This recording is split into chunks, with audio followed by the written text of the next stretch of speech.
Hey guys, subscribe for daily content. And if you're shopping for gear, make sure you check out the description for the newest items at some of the very best online retailers. There's also links for some of the items that I personally recommend. Thanks! What's going on YouTube? Metal Complex here, and today I've got a short little knife review / knife overview to share with you guys. This is the Sitiven ST133. At least I was going to say I'm almost sure that that's what it is. Numbers and letters, man, it's hard to remember that stuff. So, there's nothing super duper special about this knife other than a couple of things. The grind is a little bit weird, sure. Outside of that, it's got a pretty basic build. The one really awesome thing about it is the price tag. I'm going to tell you guys right now, as of the time of this recording, this knife comes in at $29.95, which is truly spectacular. This is, a budget knife with a budget build quality, but there are many knives in the same general competition zone built exactly the same way that come in at $50 or $60. So this is really nice. And this is a message directly to Sitiven.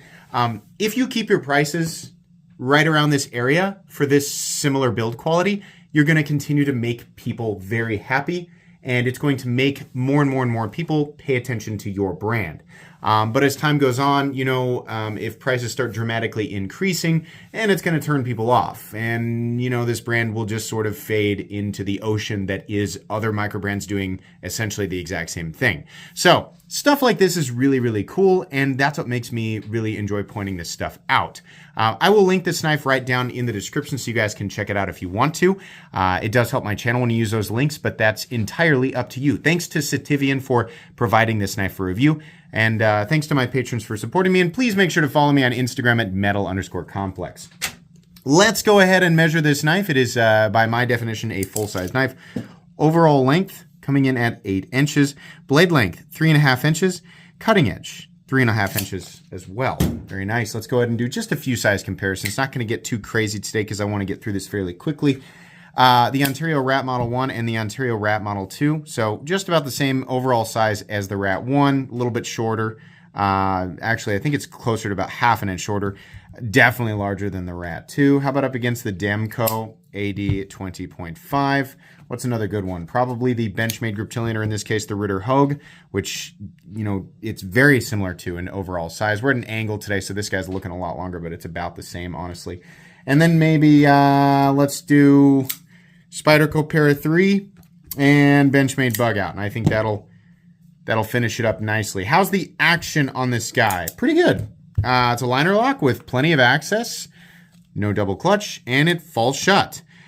This will definitely, this one definitely does. I keep having to readjust the pivot, which I think it's just very, very snug because we have an adjustment side on an adjustment head on each side. So I don't think it's actually a captive pivot, but I can crank this down pretty easily without this side free spinning. So maybe that's just mine. Yours might free spin. This one, every 20 to 30 flips starts to come off center. So it just needs a little bit of Loctite. And if you're new to knives, or if you're not new to knives and you just think this way, let me correct it. A knife blade coming off center as you're flipping it is not a flaw with the knife. It's not a reason to send it back.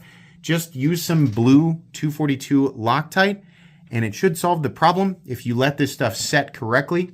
Over time, yes, you will need to reapply it, but you don't need to use red Loctite. But, people getting upset with their brand new knives coming off center, that's something that occurs with multi-$1,000 knives sometimes. Don't let that bother you. But yeah, the action is actually very, very good. I've done nothing to this. I haven't added oil or anything like that.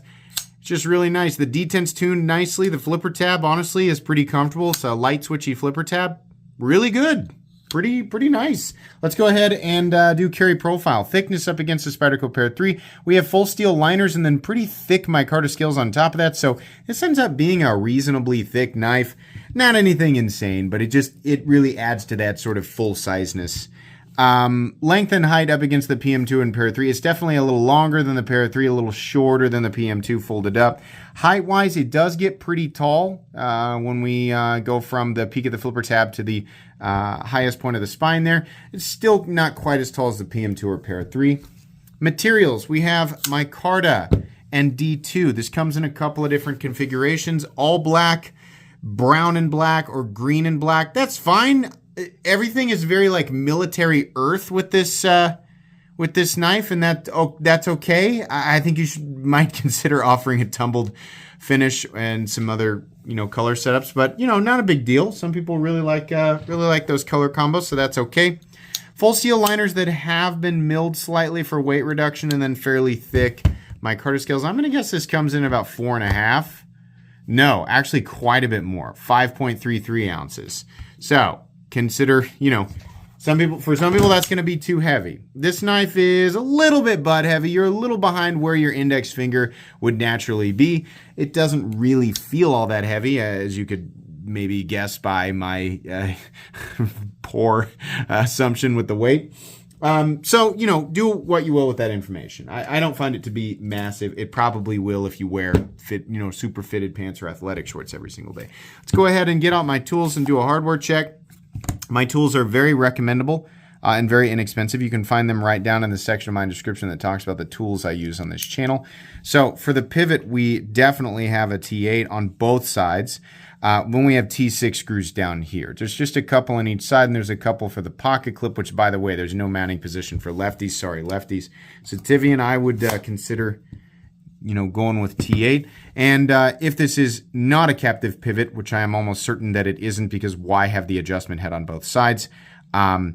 Consider captive pivots. In fact, every brand in the whole world, hey, entire knife world, it is 2023.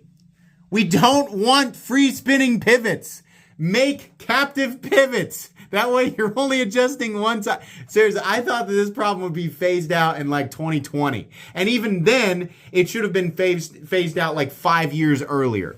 Captive pivots. Look to Benchmade with the D-shaped pivot barrel. That's very easy to do, right? Or make the non-adjustment side a shape, whatever shape you want. A triangle, a square, a trapezoid. It doesn't matter as long as it's captive, right?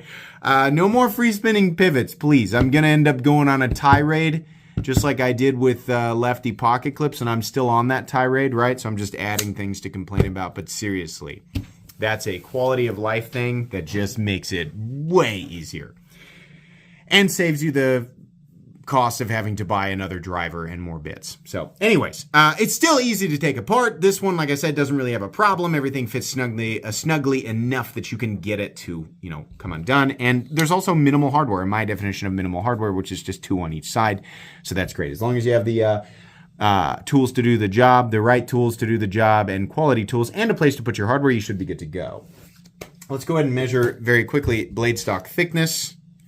Blade stock thickness on this knife coming in at 135 thousandths, which I call the very middle of the road as far as the knife world goes. Let's go ahead and move into the meat and potatoes here. This is a very straightforward knife, but you know what? It works, and it's pretty darn comfortable. The added thickness here, the scales fills they fill the hand nicely, and the edges are they're almost radiused.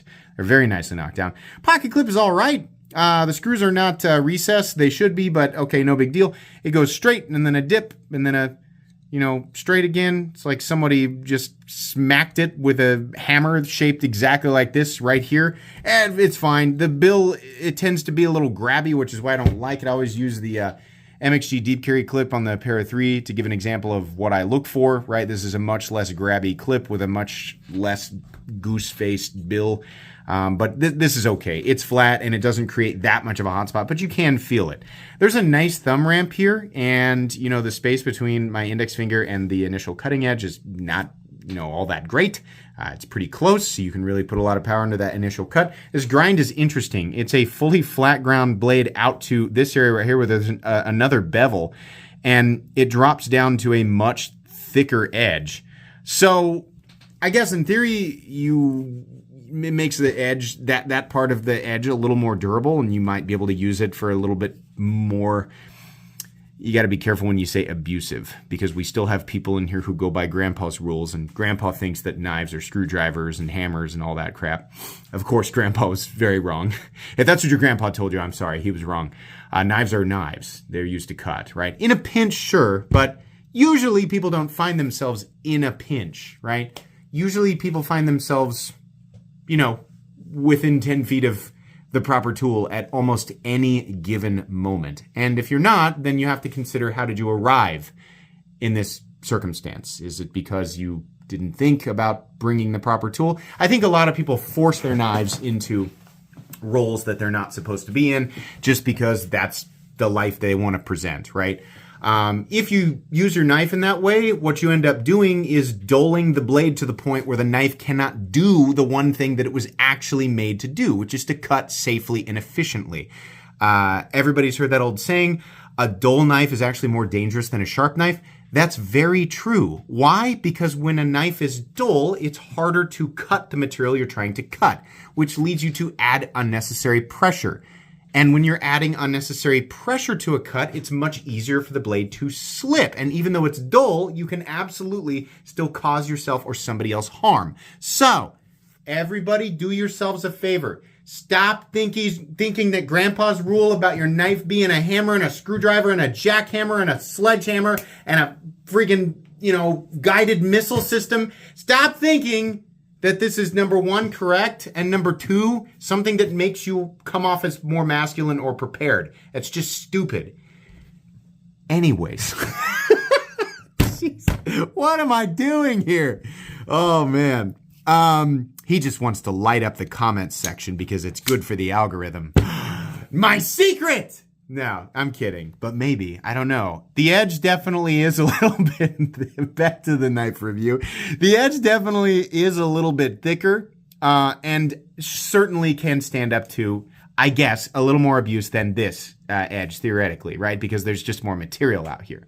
Now, what that actually means, what you should actually use that for, I don't know. I mean, cutting into denser materials like wood, whatever, something like that, then maybe, if you're going to do something like that with the edge of your knife, I don't really know. Truthfully, I think that this creates more of a hindrance than just having a continuous edge. And the thing that I find the most annoying is there actually is an abrupt change. It's straight, and then they didn't round this out, right? You will almost inevitably round that out the first time you sharpen it, which I guess is not really that big of a deal.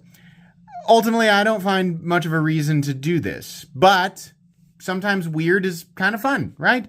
If you look at this and you think, I don't really have a use for that, a specific use for that little edge out there, but I kind of like it because it's kind of weird and different. That, to me, is as good a reason as any to pick this up. I pick up knives because they have weird elements all the time. This is just a really tiny little subtle thing, and it's caused me to go on a nearly 5-minute tangent in this review. So I suppose think of this however you will. The actual cutting edge is fairly nice. The cutting edge is pretty thin, and I think that this will readily pass through most basic materials that you would use a knife on a day-to-day basis, right? Honestly, I think it's an overall pretty utilitarian blade shape. Very simple, very straightforward. We've certainly seen other blade shapes like this in the past, right? Just about a bajillion times. But it's good. It says Sitiven. It has the logo, and then it says Sitiven again right underneath it. And then it says ST133D2. All right. I would much prefer that companies name their knives instead of putting numbers and letters, and I understand that makes it easy on their side, but from a consumer standpoint, it makes it almost impossible to remember anything from your inventory, and it doesn't help with that sort of that connection, that emotional connection where you remember certain knives or you remember certain brands based on the name, right? Even if that name has been used before, a lot of people say, "Oh, problem is that everybody's used all the names. You got the Monster Dog, and you got the Billy Goat, and you got the Dragon Master 9000, and we've used all the names." That's fine. It's okay. You can call the thing the same thing again. It's fine, right?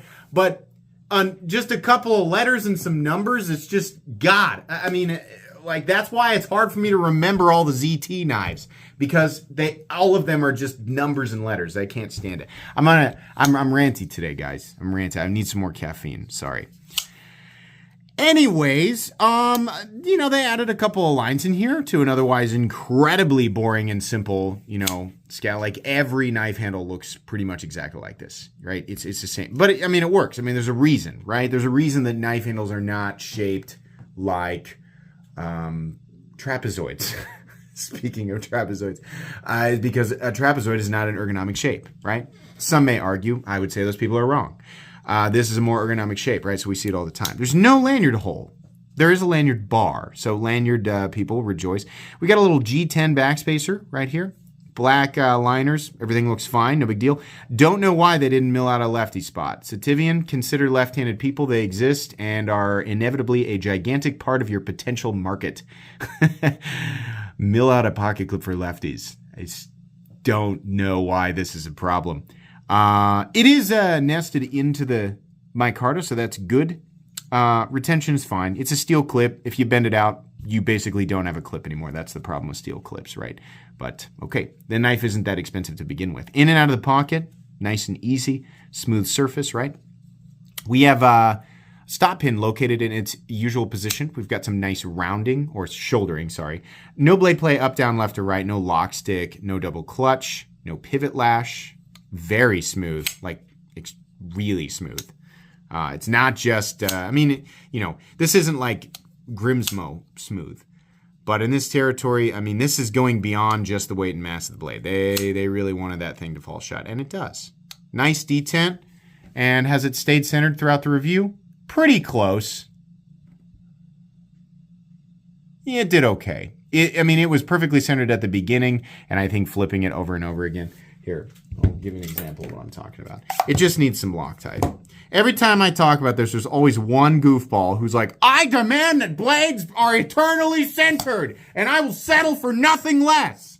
You're a terrible customer. I would, if I was selling knives, if I was a company owner, a business owner, I would fire you as a customer. I'd be like, you can never, I don't want your money. I don't want you to be a customer here because you have unreasonable demands. That's what I think of you.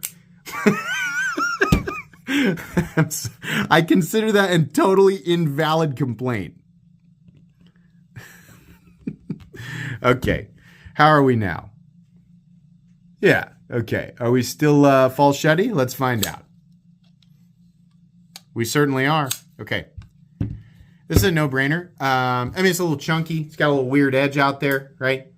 Color setups are a little bit swampy, I think is probably, it's like a tactical swamp. Like if you do a lot of infiltrating and the structure is located in a swamp, this would be a perfect color setup. All jokes aside, $30 is an awesome price tag for this level of quality, and this is a good knife. Honestly, this could have a few more, weird didgeridoos and, freaking oddball elements about it, and I would still be like, but it's a $30 knife, I'm going to guess that they are doing the industry standard of 59 to 61 Rockwell hardness for D2, which is anywhere from okay to pretty good. This is a recommendable budget knife. Nothing super special here, but that price tag is awesome. Sitiven, you would really work miracles on in terms of like gaining the favor of the knife community if you continue to keep your prices right around this territory for your budget stuff. Keep the build quality about the same. Keep the the simplicity of the build. Keep it about the same to keep the prices in line. But this $30 price point, especially when it's like $29.95, that really goes over well with people when we're looking at D2 steel liners and materials like micarta, right? That's pretty good, I could crack jokes all day, but I can't argue with that price tag. It's just a great price tag. I recommend this knife. It's also going to go in my cheap knives I like playlist. So it's going to make 2 playlists. Pretty good. Good stuff. That's going to be pretty much it today, guys. Thanks so much for watching. Please make sure to follow me on Instagram at metal_complex. If you enjoyed this video, leave a like. If you'd like to check out my other content, I do, of course, have lots of videos of knives that are either expensive or inexpensive that I do or don't like, so check those out. And if you enjoy all my content, go ahead and click on that Metal Complex logo right there and subscribe because there's definitely more coming. Thanks again for watching, everybody, and have a great day.